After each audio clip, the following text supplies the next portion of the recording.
Assalamualaikum warahmatullahi wabarakatuh. Jumpa lagi dengan channelnya Kembang Desa. Dan di video kali ini saya bakalan bahas ya tentang beberapa jenis tanaman hias, bagaimana cara perawatannya dan bagaimana baiknya penempatan terhadap tanaman-tanaman hias ini ya. Di sini saya sudah mempunyai ada okalis ataupun butterfly, kemudian juga ada peperomia, ada kerut merah ya. Dan di sini juga kebetulan ini warnanya bagus banget. Dan bagaimana caranya agar mendapati tanaman hias peperomia dengan warna yang sebagus ini ya. Dan di sini saya juga memiliki ada yang ini, yang kerut kuning. Ini juga warnanya cantik banget, bagus banget. Dan bagaimana cara menjadikannya nanti saya bakalan kasih tip ya, bagaimana cara menempatkannya juga. Kemudian di sini saya juga memiliki ada begonia, ada calathea, dan juga ada lumut Papua. Namun sebelum saya mulai membahas tentang tanaman-tanaman hias ini, saya bakalan menyapa dulu para sahabat Kembang Desa dimanapun berada. Semoga pada hari ini dalam keadaan sehat, dalam keadaan bahagia, selalu dimudahkan rezekinya dan selalu dalam lindungannya. Amin. Dan di sini yang saya bakalan bahas ya tentang bagaimana cara menempatkan terhadap tanaman-tanaman hias ini, yang pastinya agar memiliki warna yang bagus dan pertumbuhannya juga bagus ya. Karena yang pastinya ketika kita memiliki tanaman hias dan menempatkan tanaman hias itu berada di daerah yang banyak terkena panas, itu biasanya dampaknya pada bagian sisi daunnya. Termasuk untuk jenis tanaman hias peperomia, kemudian juga ada okalis, begonia, kemudian juga ada calathea, lumut Papua, aglonema, philodendron, dan anthurium ya. Namun di sini saya bakal membahas untuk jenis tanaman hias peperomianya dulu, dan bagaimana cara menjadikan tanaman hias peperomia ini memiliki warna yang cantik seperti ini ya. Warna merahnya ini benar-benar bagus banget. Dan di sini untuk menempatkan tanaman hias ini baiknya ini berada di tempat yang teduh ya. Namun ada kalanya juga di saat-saat tertentu tanaman hias peperomia ini terkena cahaya matahari agar memunculkan warna bagus seperti ini ya, warna kuningnya, dan pastinya sesuai dengan warna dari tanaman hias peperomia tersebut. Karena apabila kita taruh tanaman hias peperomia ini berada di tempat yang benar-benar teduh, bisa dibilang tidak terkena cahaya matahari, maka yang ada warna daunnya ini akan lebih dominan seperti ini. Dan kemudian usahakan juga untuk masalah media ya, usahakan juga dalam keadaan yang lembab ya, agar menjaga kesegaran dari tanaman hias tersebut. Karena apabila tanaman hias apapun ya, misalnya memang sudah berukuran rimbun dan seringkali dengan kondisi keadaan media yang kering, itu biasanya gampang sekali layu. Dan kemudian untuk media tanam yang saya gunakan ya, di sini saya lebih dominan menggunakan media tanam tanah yang saya campur dengan dedaunan, daun-daun yang sudah membusuk, ataupun menggunakan kristal. Kristal itu adalah sekam dari ayam broiler ya, pupuk dari ayam broiler yang biasa dijadikan sebagai alasnya. Kemudian di sini saya juga memiliki ada okalis ataupun butterfly. Dan bagaimana sih cara menyiram tanaman hias okalis ini ataupun butterfly ini? Ini saat kita melakukan penyiraman terhadap tanaman hias yang satu ini ya, ini pastinya harus berhati-hati sekali karena batang dari tanaman hias okalis ini sangatlah renyah ya, sangatlah renyah. Jadi saat kita melakukan penyiraman, baiknya itu ditadahkan pada bagian sisi bawah sini. Dan untuk jenis tanaman hias okalis ini juga hampir kayak keladi ya, kayak ada semacam mengalami masa dorman, di mana semua daunnya itu bisa dibilang itu tidak ada ya. Namun itu jangan dibongkar ya, dibiarkan saja, lakukanlah penyiraman saja agar memudahkan memunculkan daun-daun baru.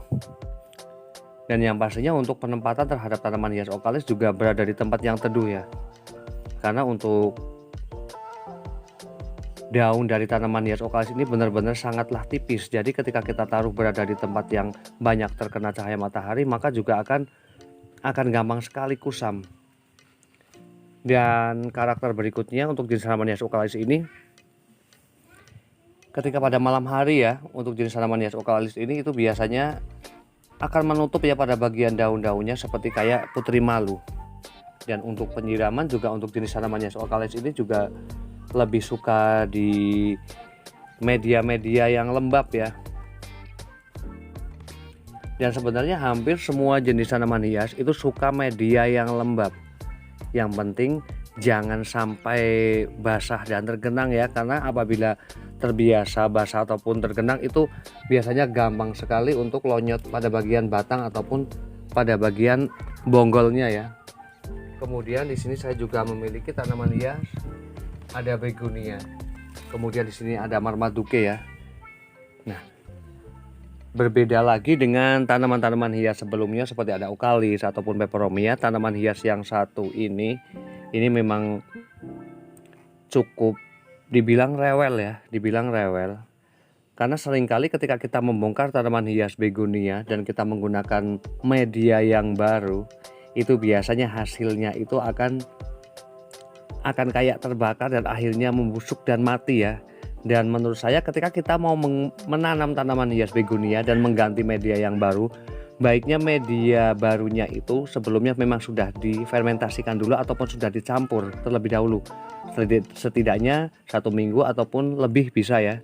Namun apabila kita mau menggunakan media baru yang kita langsung campurkan antara sekam dengan tanah ataupun pupuk dengan tanah dan kemudian kita menanam, itu pastinya alhasil untuk menanam jenis tanaman hias begonia ini pasti akan mati. Dan untuk memperbanyak tanaman hias begonia juga gampang sekali ya, karena memang kita bisa memangkas pada bagian daun, setiap bagian tulang-tulang ini ya, bagian tulangnya ini bisa kita gunting, kita potong-potong, ataupun kita juga bisa menggunakan stek batang daunnya. Namun ketika kita menggunakan stek batang daunnya jangan cuma batangnya ya, namun juga ada daunnya yang pastinya, karena kalau kita menanam tanaman hias ataupun budidaya tanaman hias begonia hanya dengan menggunakan batangnya tanpa daunnya, itu tidak akan berhasil. Dan kemudian di sini saya juga memiliki tanaman hias, ada lumut Papua.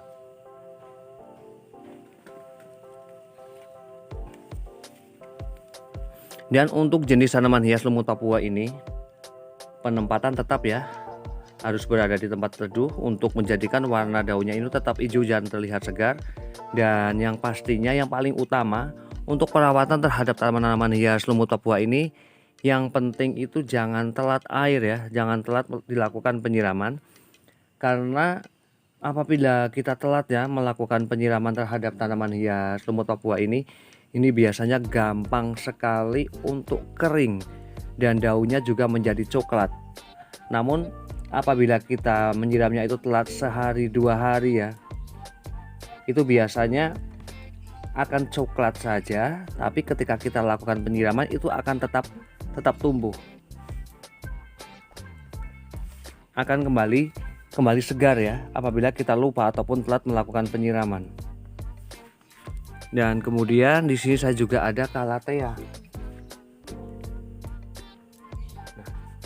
Kebetulan di sini untuk jenis calatheanya di sini ada Alpinia rumbet. Dan di sini kenapa warna daunnya ya, ini daunnya ini saya semprot menggunakan Bestindo. Yang pastinya produk Bestindo itu sangat aman sekali untuk daun,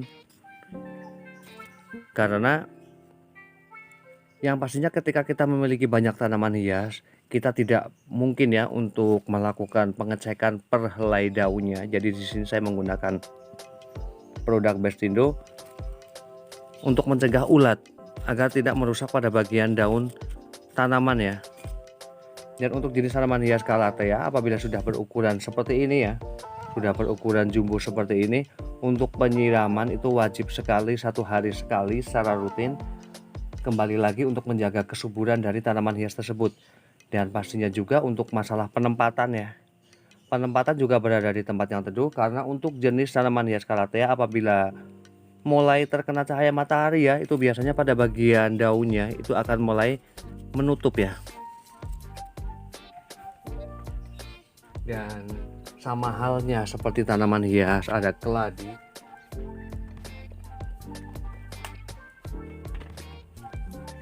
Nah, sini saya juga memiliki tanaman hias keladi. Di sini ada orchid ya ataupun butterfly. Untuk penempatan tanaman hias keladi sebenarnya apabila tanaman hias itu untuk mendapatkan warna bagusnya ya, warna sempurna dari tanaman hias keladi tersebut, sebenarnya ketika kita menaruh di tempat yang luar ya, langsung terkena cahaya matahari juga hujan, sebenarnya juga nggak bermasalah, asalkan pada bagian sisi media selalu usahakan dalam keadaan selalu lembab ya, jangan sampai kering, karena apabila medianya itu kebiasaan kering maka hasilnya pada bagian batang ya, batang tanaman tersebut itu akan mulai kayak semacam kayak layu ya, kayak keropos seperti itu. Jadi usahakan untuk jenis tanaman hias keladi itu memang selalu usahakan dalam keadaan yang lembab agar perangsangan akarnya juga lebih cepat ya. Dan demikian review dari Kembang Desa ya, tentang beberapa perawatan terhadap tanaman hias dan bagaimana juga penempatannya untuk mendapatkan warna bagusnya. Dan semoga bermanfaat, dan saya akhiri, wassalamualaikum warahmatullahi wabarakatuh. Terima kasih.